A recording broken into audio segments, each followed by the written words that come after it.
Skim cepat kaya dibekukan bagi bantu siasatan skim cepat kaya yang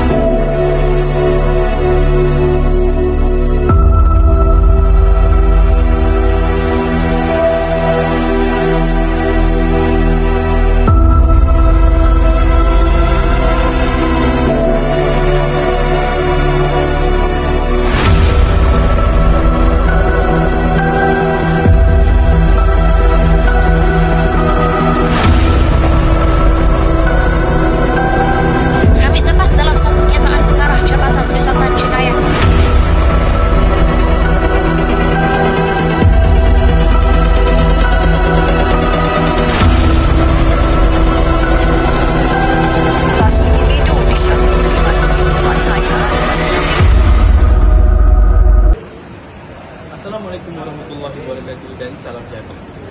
Pernahkah anda ditawarkan satu pelaburan yang menjanjikan pulangan berlipat kali ganda dalam masa yang singkat? Modal kecil tapi keuntungan besar. Kononnya tanpa risiko. Iklan seperti ini sering kita lihat di media sosial, aplikasi mesej dan juga melalui rangkaian terdekat. Persoalannya, adakah tawaran seperti ini masuk akal dari sudut matematik dan juga ekonomi? Dalam video ini, kita akan membincangkan apa itu skim cepat kaya, siapa sasaran utama dan perbezaan dengan pelaburan sebenar, serta bagaimana matematik sering digunakan untuk memperdaya masyarakat.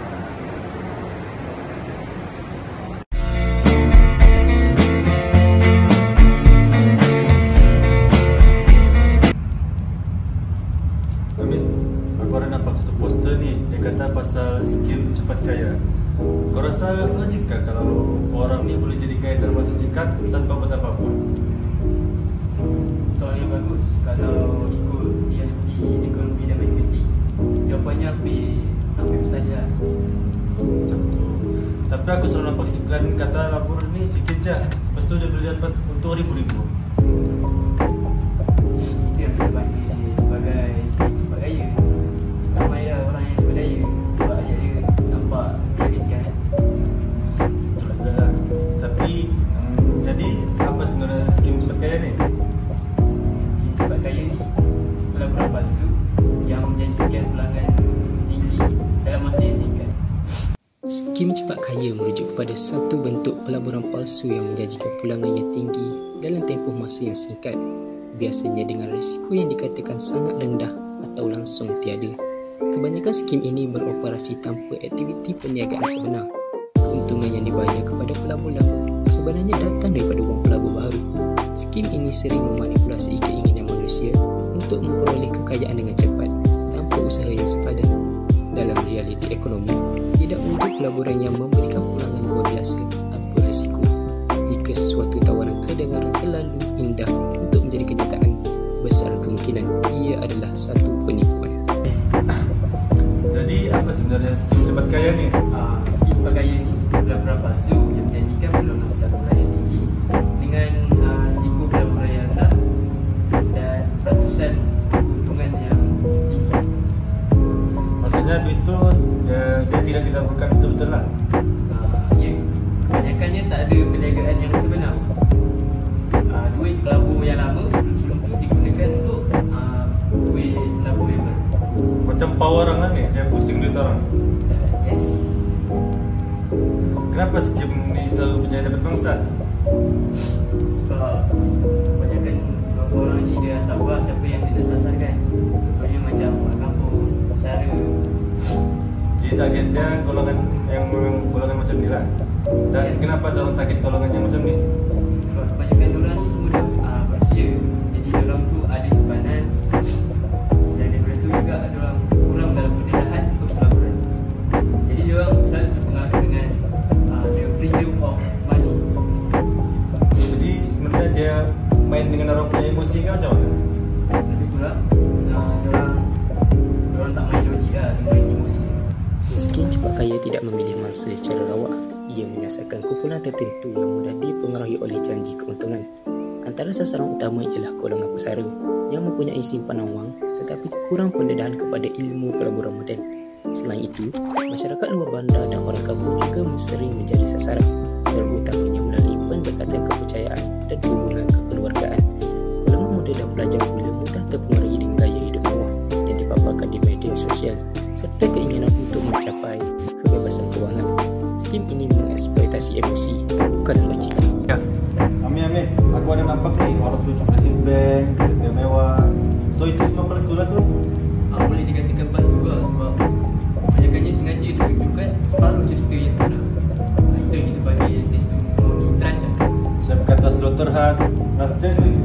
Itu pula tekanan masa. Dia menyebabkan orang tak sempat fikir banyak dan terus mencapai wang. Licik juga kan? Ya, sebab tu pentingnya pengetahuan tentang ilmu matematik kewangan. Antara taktik utama yang digunakan oleh skim cepat kaya ialah penggunaan testimoni palsu. Gambar kereta mewah, rumah besar dan resit pemindahan wang sering dipamerkan sebagai bukti kejayaan.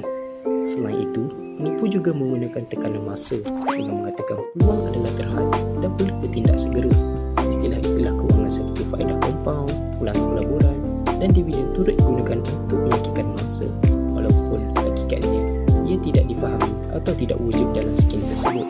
Di sinilah matematik sering disalahgunakan. Apa pula kaitan matematik dengan skim ni? Okey, mereka dorang yang gunakan skim ni, diorang selalu guna formula faedah compound yang menyebabkan nilai future value. Oh, yang ada PV, R dengan T ni kah? Betul. Formula tu betul. Tapi kadar masalahnya ada dekat kadar pulangan yang diorang letakkan. Macam mana tu? Contohnya kalau diorang letakkan pulangan 40 atau 50% tahun, secara matematik memang nampak besar kat sini. Tapi sebenarnya ekonomi sebenar tak mampu untuk menyokong untuk dapat pulangan yang besar. Oh, macam tu. Jadi kalau labur RM1,000, bolehkah sampai jadi RM50,000? Kalau secara kiraan atas kertas memang boleh. Tapi dari secara realitinya hampir mustahil secara konsisten dan sah. Jadi pelaburan sebenar ni macam mana? Biasanya pulangannya sekitar 5 hingga 8% tahun. Perlahan tapi stabil. Jadi dia tak cepat kaya lah. Dia tak cepat kaya dan juga dia tak menipu. Untuk memahami isu ini dengan lebih jelas, kita perlu melihat kepada konsep matematik yang sebenar yang sering digunakan, iaitu faedah kompaun.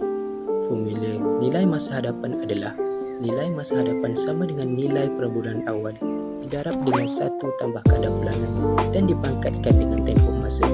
Formula ini adalah betul dari sudut matematik. Namun, masalah sebenar terletak pada kadar pulangan yang digunakan. Apabila kadar pulangan ditetapkan terlalu tinggi, pengiraan tersebut tidak lagi mencerminkan realiti ekonomi. Mari kita lihat satu contoh perbandingan.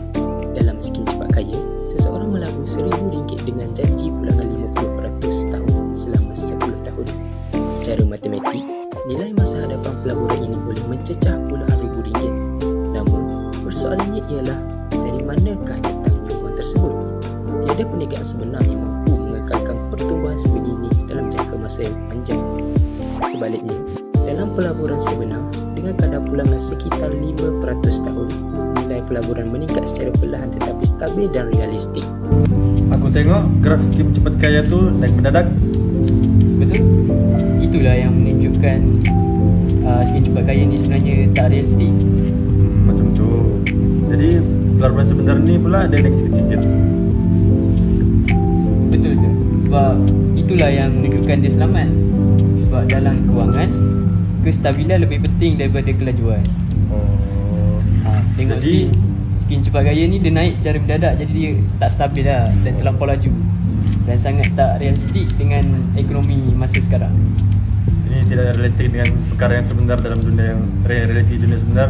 Ini tidak realistik lah. Betul. Faham? Jadi apa yang orang patut buat sebelum melabur? Sebelum melabur, sebaik-baiknya tanya soalan yang asas.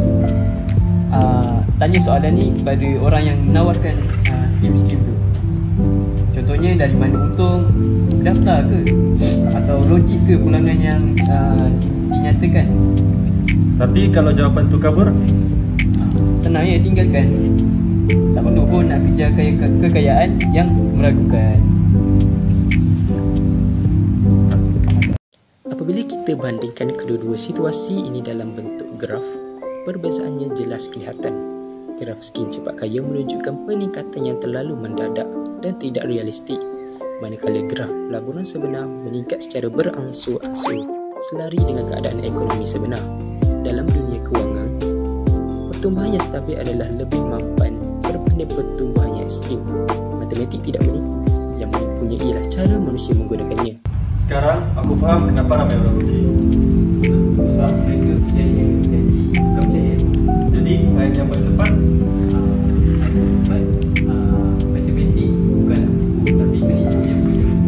betul, aku setuju dengan apa yang kau kata. Terima kasih Am ya, banyak kepada dari. Sama-sama. Jadi kita ni patutnya lebih berhati-hati seperti ini. Tujuan utama video ini adalah untuk meningkatkan kesedaran masyarakat agar tidak mudah terpedaya dengan janji kekayaan segera. Setiap keputusan pelaburan perlu dibuat berdasarkan ilmu, bukan emosi. Sebelum melabur, tanyakan soalan asas seperti: adakah pelaburan ini berdaftar? Adakah sumber keuntungannya jelas? Dan adakah pulangan yang dijanjikan munasabah? Ilmu kewangan merupakan benteng terbaik dalam penipuan. Sebagai kesimpulan, ingatlah bahawa matematik hanyalah alat. Ia boleh digunakan untuk mendidik dan juga disalahgunakan untuk menipu. Jangan terpedaya dengan skim cepat kaya. Sebaliknya, bina kekayaan secara berperingkat dan juga penuh dengan kesabaran. Ingat, matematik tidak menipu. Penipu yang menggunakan matematik. Sekian daripada saya. Terima kasih.